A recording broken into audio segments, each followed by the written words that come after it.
नाशिक जिल्ह्यात सेलबारी, डोलबारी, अजंठा, सातमाल, त्र्यंबक अशा अनेक डोंगररांगा आहेत. यातील नाशिकच्या इगतपुरीच्या दक्षिणेस पसरलेल्या त्र्यंबक डोंगर रांगेत भास्करगड, हरिहर, त्र्यंबकगड, अंजनेरी, रांजणगिरी, गडगडा असे अनेक किल्ले दिसून येतात. त्याच डोंगर रांगेमध्ये हरिहरच्या शेजारी असलेल्या मंत्रमुग्ध करणाऱ्या भास्करगडाच्या भेटीला आज आपण निघालो आहोत. नुकताच सकाळ झाली होती. सूर्याची कोवळीशार सोनेरी किरणे पडून सभोवताचा जिंगला प्रदेश सोन्याप्रमाणे चमकू लागला होता.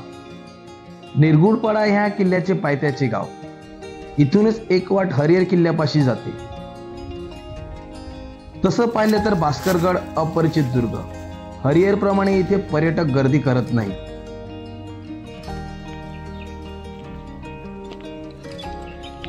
5 मिनिटाची चढाई झालेली आहे आणि आपण मोकळ्या मैदानामध्ये पोहोचलो. हा पूर्ण मोकळा मैदान आहे. भास्करगडाची वाट ही घनदाट जंगलातून जाते. सह्याद्रीतील जंगले म्हणजे मुख्यतः उष्णकटिबंधीय, निमहरित आणि आर्द्र पंधडीची आहेत. सदाहरित जंगले आता फक्त काही मोजक्याच अंतरावर आपल्याला बघायला मिळतात. भास्करगडाची भटकंती म्हणजे अल्लाहदाह, मनाला आनंद देणारी. पाऊलवाटेतून जाताना उंच उंच झाडे आपल्या नजरेसमोर येऊन आपल्या मनाला बुरल पाडतात. आज भास्करगडावर रानवा गडचा दाखला. काही ठिकाणी मार्गदर्शनाने पाट्या लावल्या आहेत. पुन्हा काही थोडीशी पायपीट केल्यानंतर एक मोकळं मैदान लागतो. या सह्याद्रीची पण काय कमाल आहे. राकट बेलाग असला तरी त्याच्या वेगवेगळ्या रूपाची प्रशंसा करता येईल तितकी कमीच. हा सह्याद्री पावसाळ्यात हिरवा शाळूने नटलेला असतो. मार्च महिना असल्यामुळे सह्याद्रीने सोनेरी अलंकार परिधान केला होता. काही ठिकाणी सोनेरी रान दाटलेलं दिसून आलं. बरीच पायपीट केली आणि आपल्या समोर सह्याद्रीने रानमेवाच्या स्वरूपात भरभरून स्वागत केले. भास्करगडाला आलोय आणि सह्याद्रीचा रानमेवा म्हणजे करवंद. तर हा तुम्हाला सह्याद्रीमध्येच फक्त अनुभवायला भेटतो. कधी काळी संपूर्ण भास्करगडाच्या परिसराला शत्रूंचा वेढा पडला असला तरी आज मात्र संपूर्ण गडाभोवती करवंदाचे रान गच्च दाटलंय. प्राचीन काली गोंडाखिंडीचे रक्षण करण्यासाठी देवगिरीच्या यादवांच्या काळात भास्करगड उर्फ बसगड बांधण्यात आला. इतिहासकारात सोपारा म्हणजे आजचा नाला सोपारा, डहाणू ही महत्वाची बंदरे होती. तेथून येणारा माल जव्हारगोंडा घाटातून नाशिकच्या बाजारपेठेत नेला जात असे. या मालावर निगराणी राखण्याचे काम भास्करगड करत असे.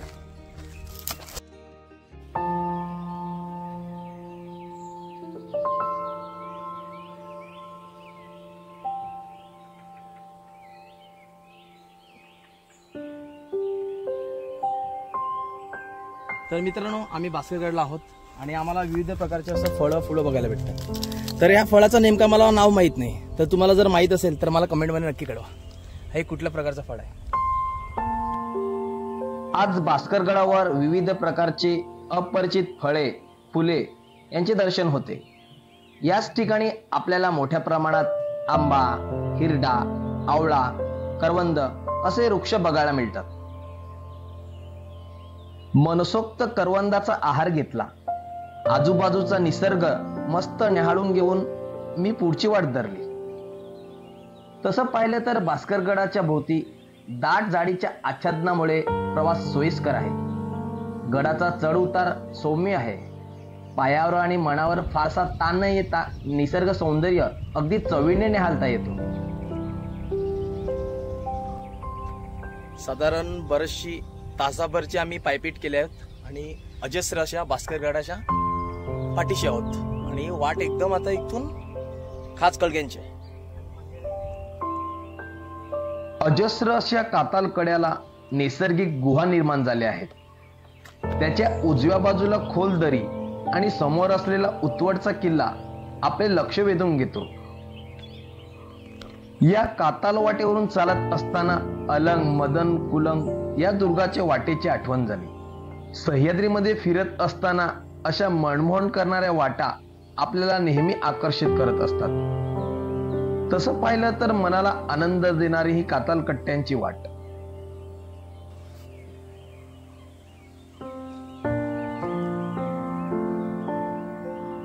बरीचशी पायपीट केली आणि कातालात खोदून काढलेल्या पायव्यांचं दर्शन झालंय.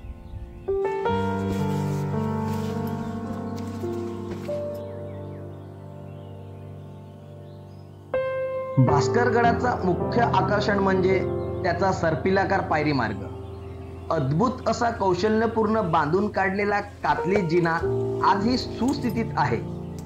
ह्या वैशिष्ट्यपूर्ण जिना चढताना मनात असंख्य प्रश्न उभे राहत होते. त्या काळची बांधकाम शैली किती उत्तम असेल हे या पायरी मार्ग चढताना आठवत होते.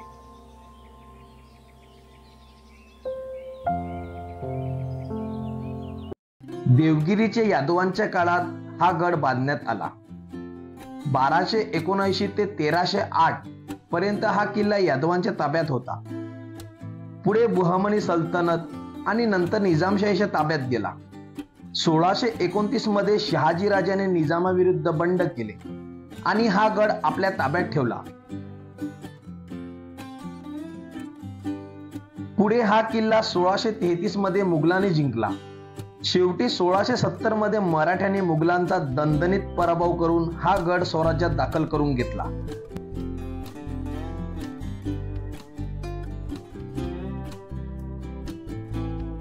नंतरच्या काळात परत मुघल, द कोळी संघटना, पेशवा आणि 1818 मध्ये हा गड इंग्रजांच्या ताब्यात गेला आणि गोऱ्यांनी ह्या गडाची नासधूस केली. कला कौशल्य ह्याची जाणीव इंग्रजांना मुळीच नव्हती. म्हणून तर गडावरील पाण्याचे टाक्यांचे झरे विझवणे, गडाच्या पायऱ्या नष्ट करणे असे कुटील कारस्थान इंग्रज सत्तेने केले.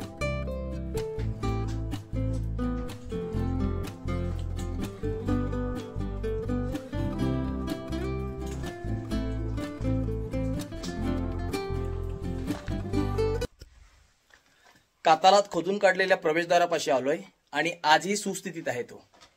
आणि वाट एकदम आता गडाच्या वरती आहे. अजून थोड्याफार कातालात खोदलेल्या पायऱ्या आहेत आणि आपण थेट गडाच्या सर्वोच्च भागावर प्रवेश करणार आहोत. किल्ल्याचं प्रवेशद्वार आजही भक्कम स्थितीत उभा आहे. त्याच्या कमानीवर सुबक अशा कमलाची फुले कोरलेली आजही शाबूत आहेत. प्रवेशद्वाराच्या आत आलो. त्याच्या एका बाजूला प्राचीन पहारीकऱ्यांच्या देवड्यांचे दर्शन झाले. कधी काळी पहारा देत असलेल्या देवड्या आज शांत बसल्या होत्या. दिमाखात बांधलेल्या देवड्यांचा निरोप घेऊन आम्ही पुढे निघालो.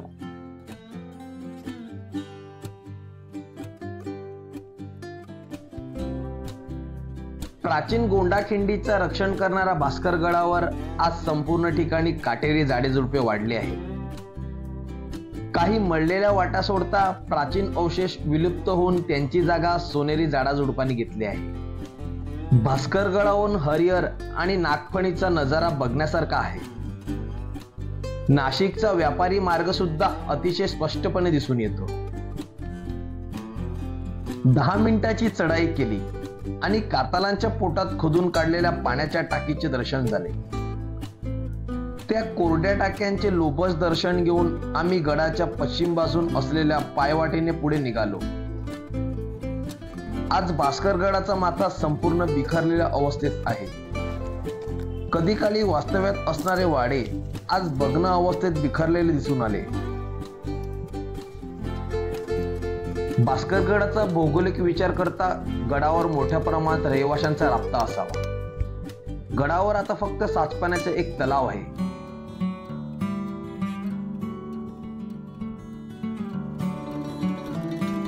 तलावापासून थोडं वरती चढलो.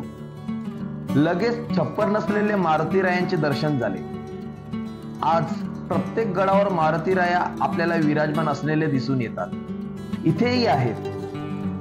मारुतीरायाला साकडं घालून आम्ही पुढची वाट पकडली.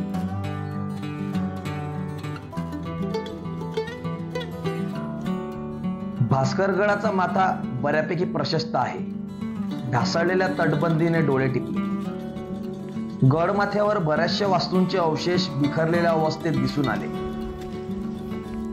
पाण्याच्या टाक्यामध्ये सोनेरी गवत दाटून आलंय. गडावर काही समाधी स्थळांचे दर्शन सुद्धा होते. भास्करगडाचा संपूर्ण गडमाथा मंत्रमुक्त करून इतिहासाची जाणीव करून देत आपल्याला खुडकावतो. तासाभरात भास्करगडाचा संपूर्ण गडमाथा अगदी चवीने न्याहाळला. सूर्यदेव तापायच्या आत आपल्याला गडमाथा सोडायला हवा, म्हणून आम्ही परतीच्या प्रवासाला लागलो. काही वाट चालेना तर चक्क तरुणाईला लाजवेल असं दृश्य आमच्या समोर दिसून आले. चक्क 80 वर्षाचे आजोबा गडबटकंती करत असताना तेही एकटेच आणि भर उन्हात. बाप रे बाप, हे तर आमच्यासाठी नवलच होतं. कुठचे काका तुम्ही? कुठचे वय किती काका तुमचं? 80. आणि राहायला कुठे तुम्ही इथे? अच्छा, मग इथे कसं काय बघायला? एवढ्या वयात सुद्धा तुम्ही? अच्छा अच्छा, म्हणजे पहिल्यापासून बघतात की आधी आलेल्या? पहिलीच वेळेला. आणि एकटेच एकटेच फिरत असता तुम्ही कुठे कुठे? अच्छा. अच्छा अच्छा अच्छा अच्छा अच्छा अच्छा. जो छंद आहे का आवडता हा पहिल्यापासूनच? आतापर्यंत किती केले असेल तुम्ही? किती केले असेल आतापर्यंत? केले 20-25 केले. अच्छा अच्छा अच्छा, चांगलं आहे. धन्यवाद काका. अच्छा, ओके. आम्ही पालघरचे. ओके, चला. बाप रे बाप, हे तर आमच्यासाठी नवलच होतं. मनामध्ये असंख्य प्रश्न निर्माण होत होते. त्या प्रश्नांना आवरला आणि पुढे आलेल्या त्याच वाटेने आम्ही गडमाथा उतरलो. मित्रांनो, हा व्हिडिओ तुम्हाला कसा वाटला मला कमेंटमध्ये नक्की सांगा.